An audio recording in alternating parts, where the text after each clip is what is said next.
into mid. Hello. We're talking about Wanderer. Who is Wanderer? I don't know. He's getting a rerun next week. This week? Today?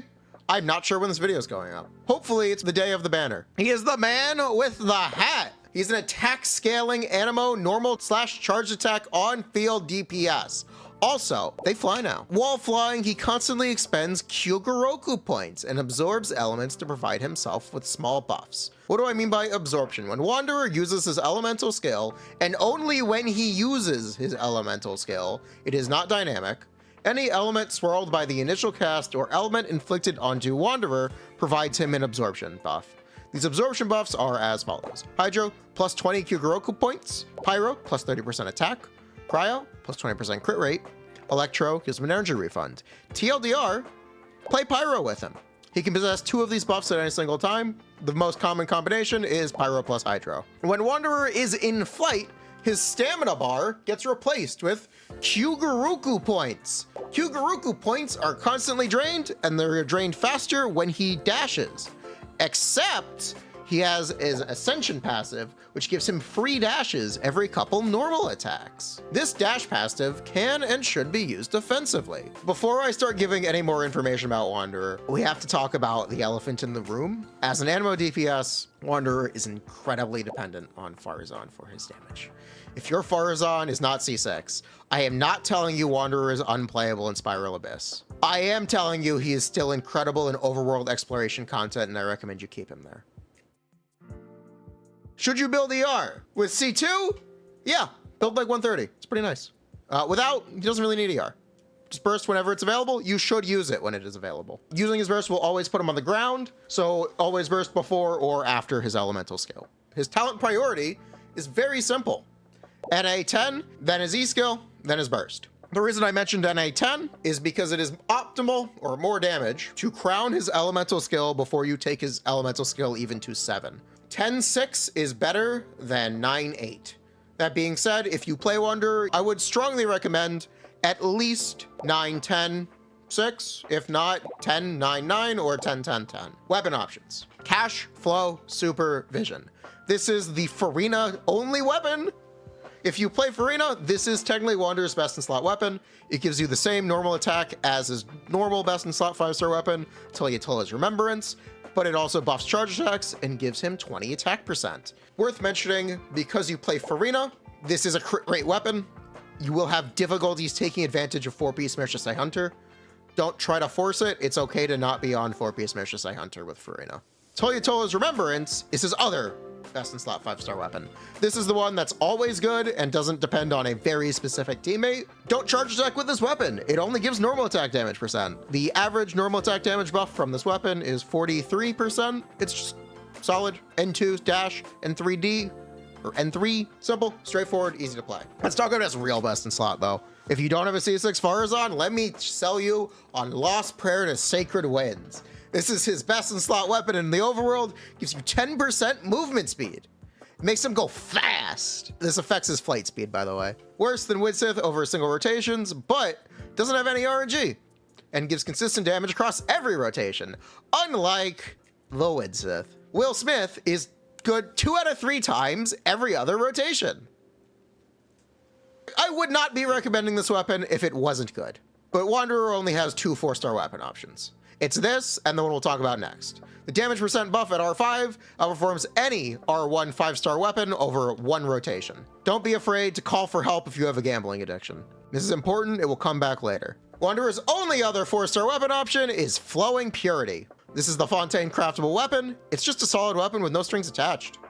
You're always gonna play with a healer, I recommend. Let's talk about artifacts. Desert Pavilion Chronicle is Wanderer's technical best in slot set in most cases. We'll talk about the most cases later. Attack speed makes combos at minimum more consistent and can create opportunities for higher damage combos at specific attack speed breakpoints. The combos that this is most significant for is just straight up normal attack spam. Without straight up normal attack spam, Desert Pavilion Chronicle is a bit lackluster compared to other options. Relatively, it is still his technical best in slot. There is Shimenawa's Reminiscence.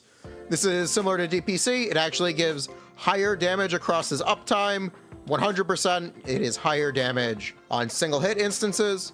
It does not provide attack speed, and it has an energy consumption passive.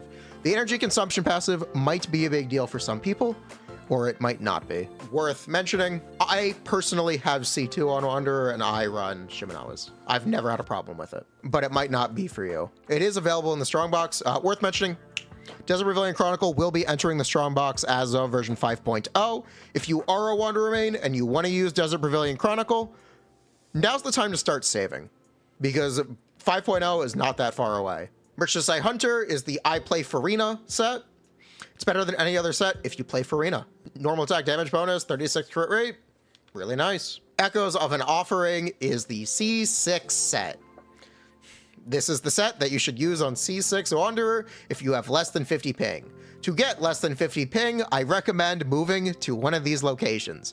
Feel free to vertically invest into your geolocation. In Virginia, in the United States, Frankfurt, Germany, Tokyo, Japan, and I asked my chat, they did not know where the China server was. It was either Hong Kong or Shanghai. Main stats, attack, animo, crit, really simple. You can use an attack goblet with Farina, kind of. Constellations. C1 is 10% normal attack and charge attack speed, and it increases his dash passive. The 10% normal attack and charge attack damage will generally grant Wanderer 1 or 2 extra hits per uptime, or make your combos much more comfortable while dashing, because you won't be losing any normal attacks. It's a very good constellation to get for Faruzan constellations. Technically, his C1 is better than his 5-star weapon in terms of return on investment. His C2 roughly doubles or triples his elemental burst. It is 200 damage %, so the increase will depend on the team you play and the buffs you have and the set you're using. But this is the thing that makes his burst do the serious damage that you'll see. People will burst and end the chamber. It's really awesome to see when it pops up in his showcase. Quote Wanderer. C3 plus 15% for his burst goes in combination with C2. C4 is 1 absorption randomly. This is completely random, and it will only be one of the elements you do not have. What you will see people try to do if they have C4 is they will reset chambers continually until they win the 1 out of 3 for the cryo buff, or 1 out of 4 for the cryo buff if they're playing Pyro Resonance or a Geo character. Problem gambling is often associated with mental health problems, including depression, anxiety, and mood disorders. Gambling problems don't bacon just club affect chalupa, and a medium drink. Brighten up the afternoon with Happy Hour at Taco Bell. Dollar drinks and freezes every day from 2 to 5 p.m. Only at Taco Bell. Anyway, his C5 is plus 3% damage, Giga-Chad. C6 is roughly 1/3 damage increase over C5. Use echoes if your ping is good. I mentioned the locations earlier. Don't be afraid to reach out to 1-800-GAMBLER if you're concerned about your gambling addiction or need help. Alternatively, the phone number you could call is 1-888-532-3500. All right, now we got that out of the way. You got your constellations, you got your weapons. Ready to play them? Not quite yet. Let's talk about combos. Wanderer's general recommended combo is N2C. If you have C1 or any modicum of attack speed, you should N2C dash. If you play with Yelan, Fischl, Yunjin, or any character that requires normal attacks, or you have Toltol's Remembrance, or you have more than 20 or 30% attack speed, you should be doing N3 spam and N2 dash when it is available. While you can do charge attack spam, I don't recommend it. The conditional for charge attack spam to be more damage than N2C spam would be having no attack speed, and you have to actually do it perfectly, because getting less than the perfect amount of charge attack hits is less damage than the 6 N2C combos, which is also possible with 0% attack speed, and it also limits your team synergies. Technically, it can be marginally more damage. I don't recommend chasing it, though. Wanderer has one team. It is Faruzan. Faruzan should be in every Wanderer team. Now let's talk about Faruzan teams. All right, the first Faruzan team I want to mention is Faruzan, Bennett, Venti, Faruzan, Bennett, Jean, Faruzan, Bennett, Kazuha, and Faruzan, Bennett, Lynette. These are triple Animo teams. These help greatly with Faruzan energy if you are struggling with it. They also take great advantage of Animo grouping characters. The 5-star Animo characters, specifically Kazuha and Venti, have amazing grouping passives. This is Venti's best use case, and this is what you should really pull Venti for, in my opinion. The grouping can make Venti or Kazuha outperform a lot of characters who could technically be better on paper. You should play those characters on Animo attack crit builds, or ER Sands, also useful. If you're gonna play teams without triple Animo, let's talk about the major options. They're generally double Pyro or Farina or Yelan. The best one is Faruzan, Bennett, Farina. Runners up include Jean and Mika. You should not play Jean unless you have C4. You should not play Jean unless you have C4. When playing Bennett Farina, it is recommended to cast Faruzan's Elemental Burst within Bennett's Burst to allow healing ticks for more fanfare across the entire party, or more fanfare generation. Xiangling. Xiangling gives Pyro Resonance, plus 25 attack percent. She does steal some of your Bennett uptime, but she is useful for greeting damage if you're willing to deal with it. If you're not trying to greed damage, I actually recommend Toma. If you want to shield your Wanderer, Toma the Shield Engine is actually the best Sly. He's just pretty good.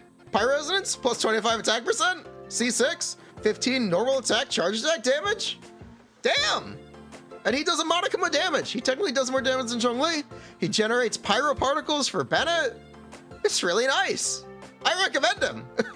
I love Toma the Wanderer. Very similar to Farina, you should use Yelan. When you play Yelan, the optimal combo is N3, aka just normal attack spam, as well as when you play Yinjin, you should just normal attack spam. I have to mention Double Geo, because it's technically not bad.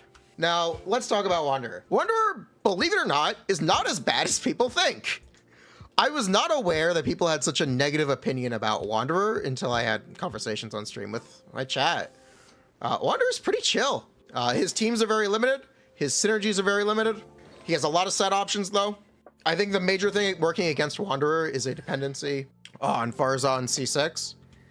Not having Faruzan C6 puts Wanderer in a very awkward situation where you might as well not play him. Wanderer used to be very prevalent as a speedrunner. Those days are long since gone, but hey, Wanderer is, believe it or not, still a very good character. People talk about Zhao. I don't find Zhao any better than Wanderer still. Even I have C2 Xiangyun, and I still find Wanderer as good. So yeah, Wanderer's not bad. He's actually pretty cool. So don't be afraid to try him.